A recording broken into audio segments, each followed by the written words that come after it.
For the Jets, a favorable early schedule makes getting off to a fast start important, but it's not essential. What does that mean? We'll discuss today on Locked On Jets.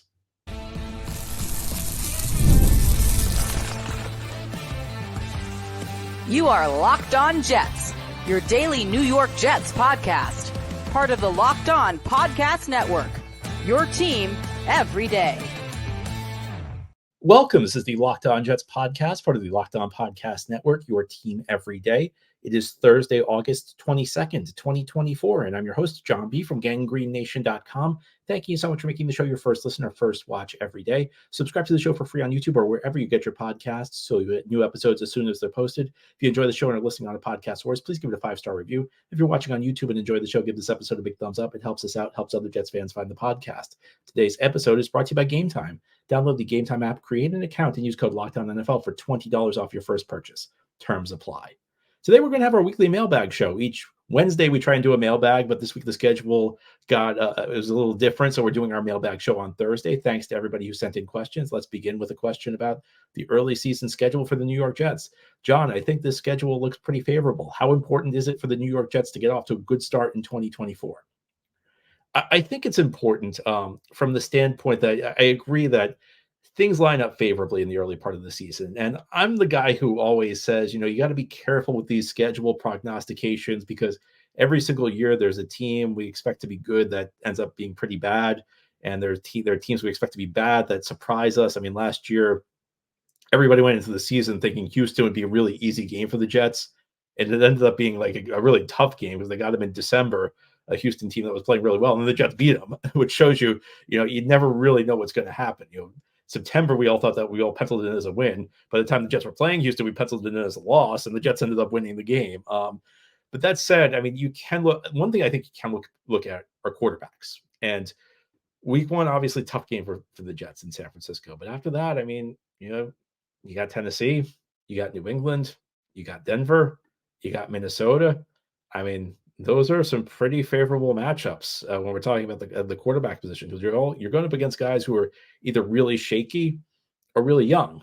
And we know now J.J. McCarthy's not going to start for Minnesota, which means we could be going up against our old friend Sam Darnold. But, who are the Jets going to be facing against Tennessee? Non-proven quarterback. New England, possibly a rookie, possibly Jacoby Brissett, who's, a solid quarterback, but nobody spectacular. Denver, going up against a rookie. And one thing I'll say is that you want to get rookie quarterbacks early in the season because even the guys who end up being really good, they tend to hit their stride like, November, December. They tend to figure it out maybe 10, 11 games into the season.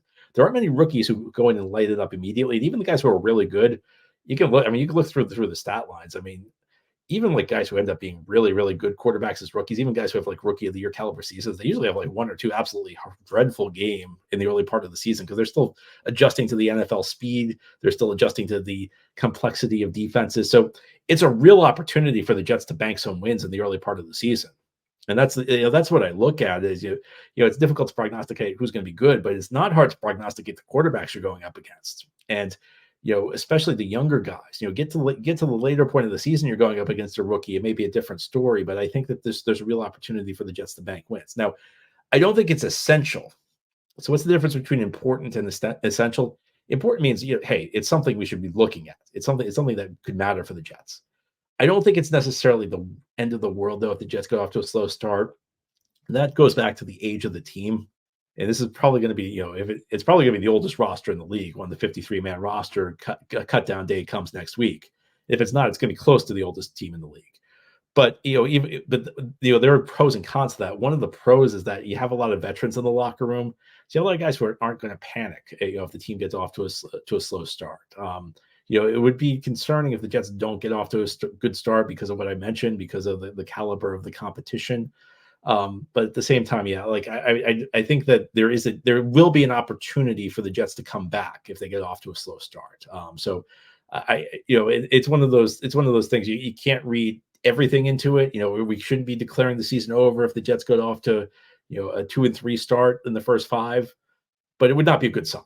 It's one of those things you have to find the happy balance. You have to find the happy medium, and I think that for the Jets, the truth probably lies somewhere in between those two.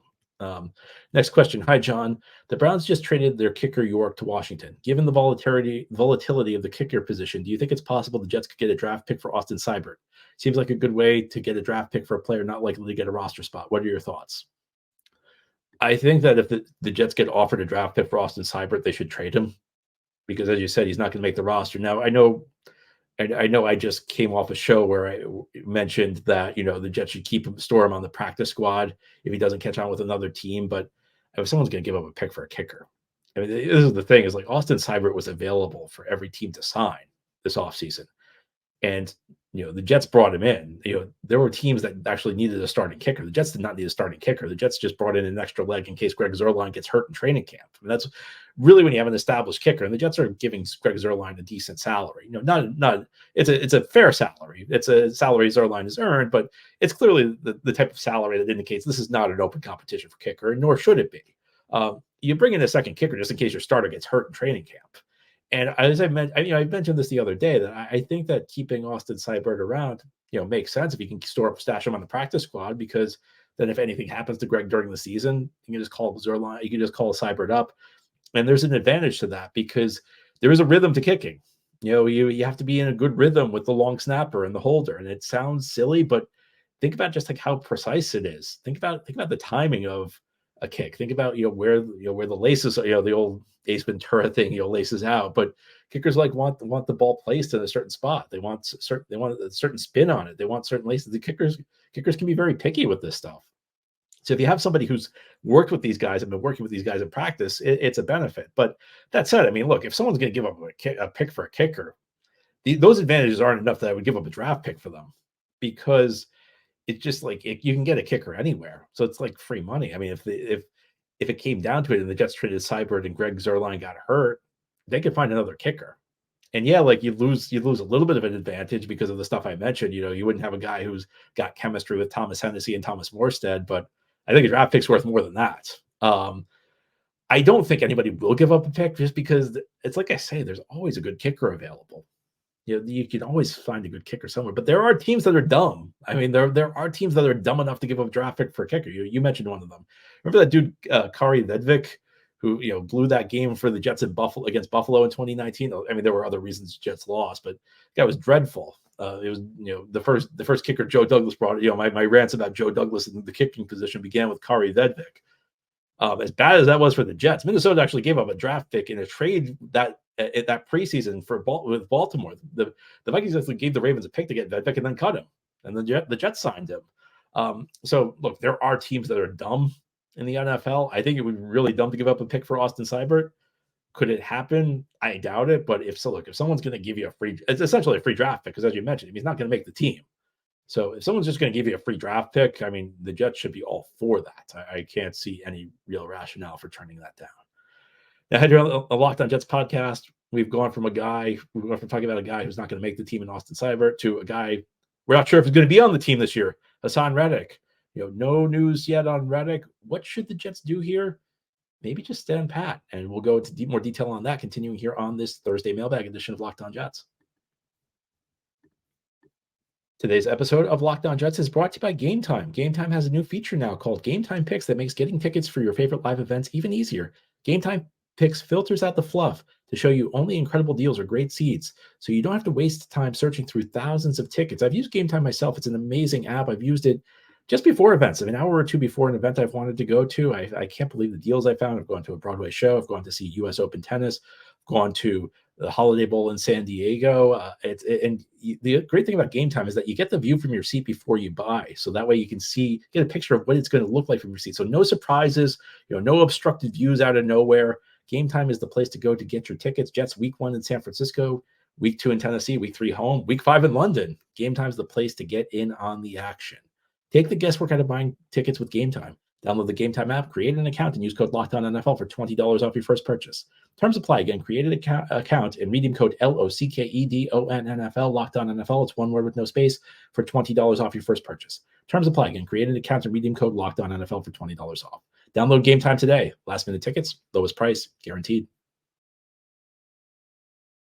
Thank you so much for making Locked On Jets your first listener, first watch every day. And a big shout out to you, everydayers. This is a daily podcast covering the New York Jets with new episodes each day through the week, Monday through Friday. Let's continue with our weekly mailbag show. Our next question, John, no news on Hassan Reddick yet. What should the Jets do?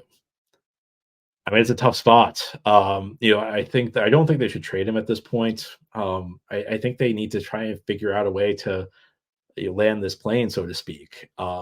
And I don't know what that requires. So typically in a situation like this, when the player wants a long-term contract and the team is unwilling to give a long-term contract, there's some compromise struck where they give the player a slight raise or something like that, or they turn incentives into guaranteed money.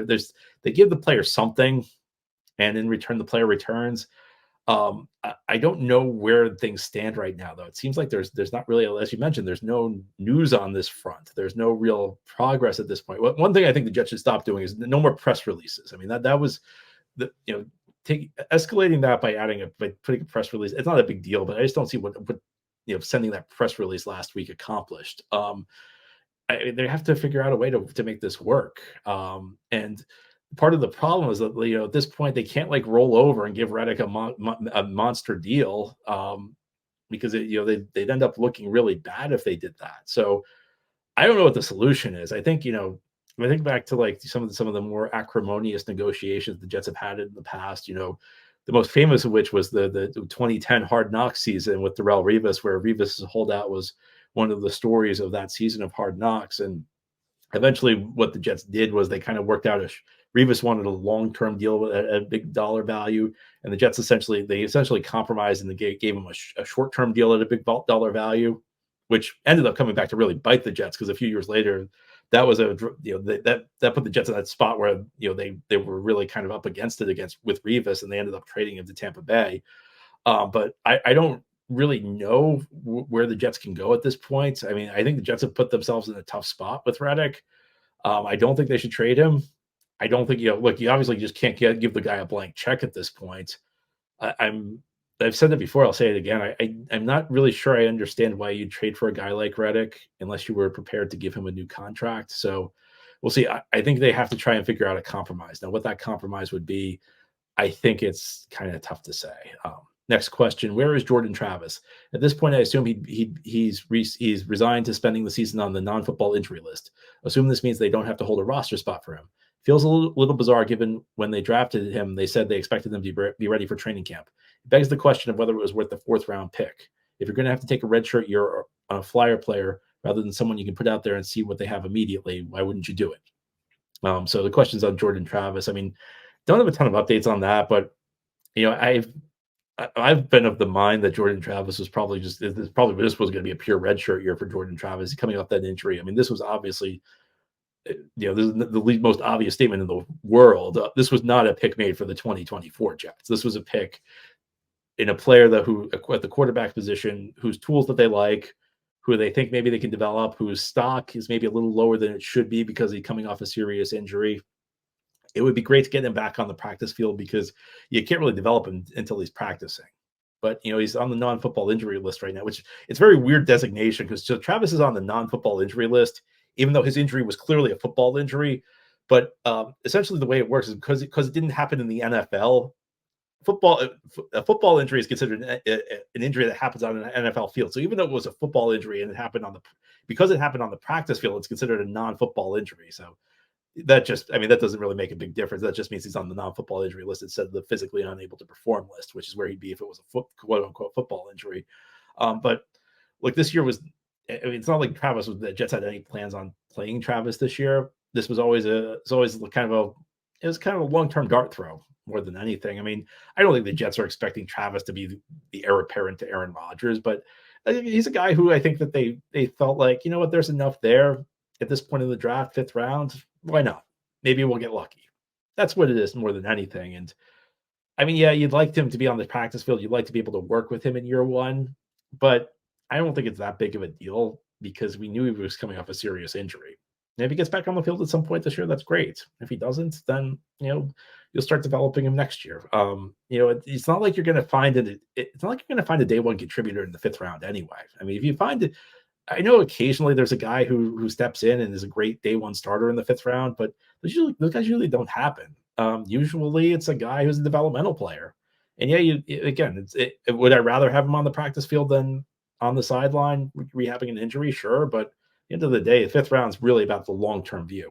And if the Jets can develop even Jordan Travis into even a backup, it's a pretty good situation for them. So yeah, I'm not going to get overly upset about that.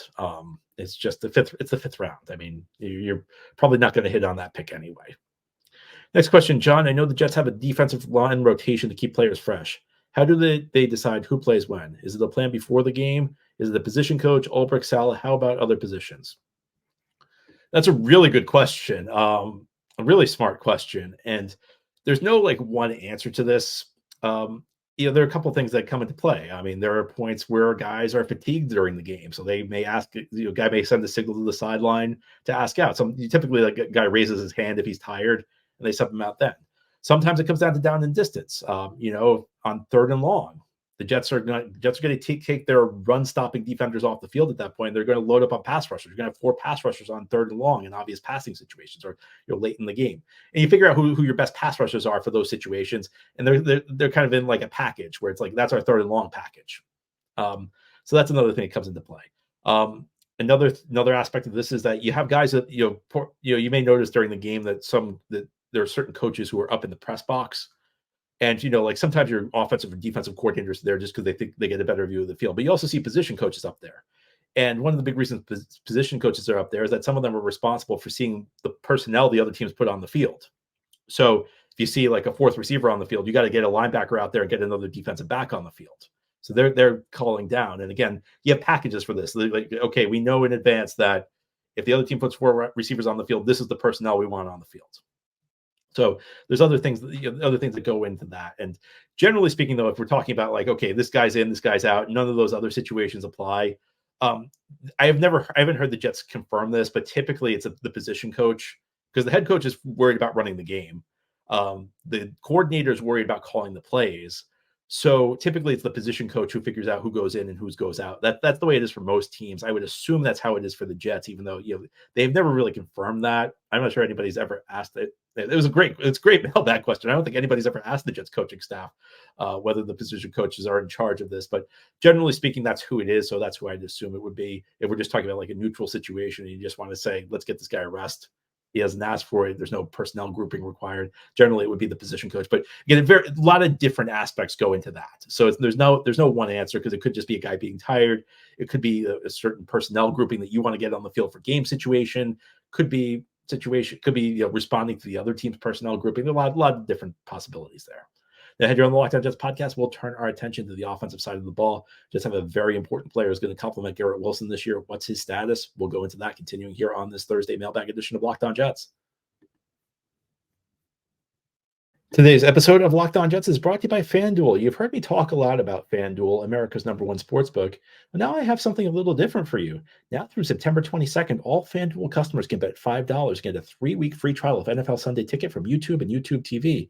Then with a YouTube TV base plan, you'll be able to watch every regular season Sunday afternoon out-of-market game. All you need is a Google account and a current form of payment, and you can cancel anytime. And let me tell you something. If you live outside the New York area, NFL Sunday Ticket is a must if you want to see the New York Jets on Sundays. Of course, the Jets have a lot of primetime games this year, but not all of them are primetime, including Week 2 against the Tennessee Titans. NFL Sunday Ticket on YouTube and YouTube TV is the place to go, and FanDuel can help you get in on the action, because again, FanDuel customers can bet $5, get a 3-week free trial of NFL Sunday Ticket from YouTube and YouTube TV, and there are lots of great places you can put money down on FanDuel. Jets over-unders, Week 1 in San Francisco, they're underdogs. If you're expecting a big Jet season, put money down on FanDuel. Maybe you can win a little bit as the Jets win. Just visit FanDuel.com/lockedon to download America's #1 sportsbook, FanDuel. This is the Locked On Jets podcast. On this Thursday, we continue with our weekly mailbag show. Our next question: will Mike Williams be ready for the season opener? What should we expect for him?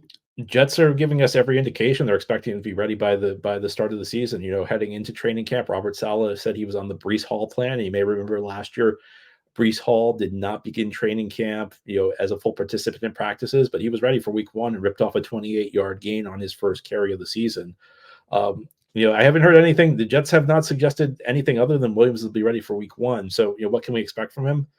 Well, if he's the player he's been most of his career, he's going to be perfect for the Jets. He'll give the Jets exactly what they need. I mean, last year only played 3 games because of that knee injury, but 2020 through 2020, I'm sorry, 2019 through 2022, 4 seasons, over 750 yards in all of them, over 1,000 yards in 2 of them. So, I mean, look, if he gives you 800 yards, I mean, that's what you need. That's what you're looking for, a good compliment to Garrett Wilson. And stylistically, and look, I am a big believer that stylistically, complimenting each other is not as big a deal stylistically as people make it out to be. As long as you have good receivers, I don't really care. It's not a huge deal if like they don't necessarily compliment each other. But I do think Williams is a perfect compliment to Garrett Wilson, because everything Garrett Wilson can't do, Williams can do. Williams can be a vertical threat down the field. Williams can be press coverage against more physical corners at the line of scrimmage. Williams is a good contested catch guy. Those are the areas Garrett Wilson kind of struggles with. So, Garrett Wilson does a lot that's great. And I'm not saying this to disparage Garrett Wilson. I'm just saying that, if you were trying to build a wide receiver who could do the things Garrett Wilson can't do, I think Mike Williams would probably be one of your prototypes. And, when you go up against teams that have those more physical, big corners who Garrett struggles against, now you can just stick Mike Williams at the line of scrimmage and, put Garrett in the slot, or put him, out at the Z, which the Z position. So at the wide receiver spot, you have to have like one guy on the line of scrimmage. And typically, so before any play, you have to have 7 guys at the line of scrimmage. So 5 of them are your offensive linemen. One's typically a tight end, and typically you have 1 receiver. And then your other receivers can play a little bit behind the line of scrimmage, which makes them tougher to jam. So against the more physical press corners, you can stick Williams at that spot at the line of scrimmage, what's known as the X spot. And you have Garrett Wilson play what's known as the Z, which gives him a little bit of cushion from corners trying to press him. It's going to make life easier on Garrett. But Williams also gives you somebody you can focus on outside, the guy who can give Garrett Wilson a play off, because you can make Mike Williams the primary target on a play call. And the other aspect of this is just, it gives you a second option. If Garrett Wilson's covered last year, they were still throwing them the ball because there was nobody else they could throw to. This year, you can look to Mike Williams. You can throw the ball to him if Garrett's covered. So I think all this is just going to make Garrett Wilson better. I think Mike Williams is, in many ways, if he's back to full health, he is the perfect complement. He's exactly what the Jets need, both in terms of quality and, even in terms of style.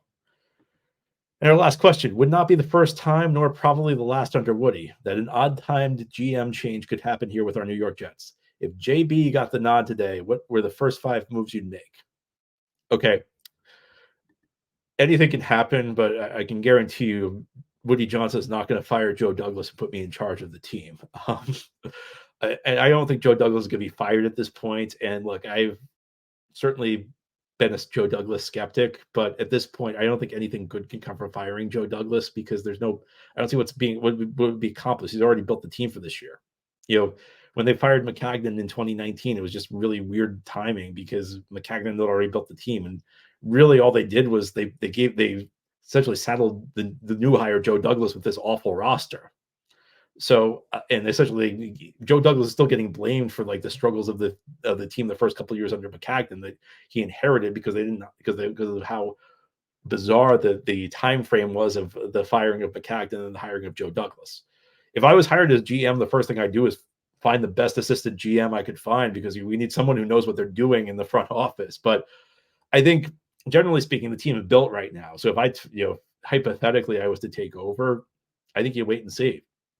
I think you wait and see what kind of start the team gets off to. Because if the team gets off to, a 4-1 start this year, then you should be buyers at the trade deadline. Then you should really try and, pour gasoline on this thing. You really get this flame going. Team doesn't get off to a great start, maybe you're a little bit more cautious. And I think you need to wait to see how the season plays out. Is this a scenario where Rodgers looks really good and the Jets, fall a little short of the Super Bowl, and it's close enough and Rodgers plays well enough that, he's coming back next year, and we're just going to find that we're going to try and make a few tweaks to push the team over the top? Or is it a season where, maybe things don't go so well and you need maybe more of a bigger reset? I think there's a lot that remains to be seen, though. The offseason is done, though. The team is already built. So I don't think there's really a whole lot that can be done at this point for the Jets. I think you just have to wait and see how it goes. Anyway, that's all for today's episode. This has been the Locked On Jets podcast, part of the Locked On Podcast Network. Your team every day is our motto. As always, if you enjoy the show, hit the subscribe button where you're watching or listening so that you'll never miss an episode. If you enjoy the show and are listening on a podcast source, please give it a 5-star review. And if you're watching on YouTube and enjoy the show, give this episode a big thumbs up. Helps us out, helps other Jets fans find the podcast. Enjoy your Thursday, everybody. We'll be back tomorrow to close out the week.